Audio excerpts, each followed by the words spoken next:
গত কয়েক বছর ধরে তেহরানকে মধ্যপ্রাচ্যের ভূরাজনীতিতে গুরুত্বপূর্ণ খেলোয়াড়ের ভূমিকায় দেখা যাচ্ছে।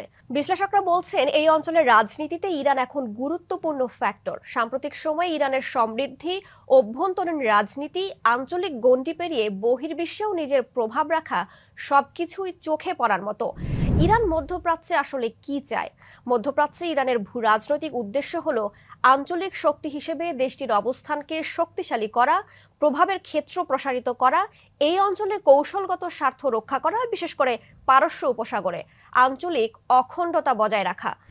ইরানের আঞ্চলিক শক্তি হওয়ার পেছনে এর ভৌগোলিক অবস্থানও গুরুত্বপূর্ণ অনুষঙ্গ হিসেবে কাজ করে। যেমন ইরান আরব, তুরস্ক, রাশিয়া ও ভারত উপমহাদেশের মধ্যকার একটি কৌশলগত সংযোগস্থলে অবস্থিত। এটি মধ্যপ্রাচ্য, পারস্য উপসাগর, মধ্য এশিয়া, ককেশাস, ভারতীয় উপমহাদেশ এবং তিনটি সমুদ্র অর্থাৎ কাস্পিয়ান,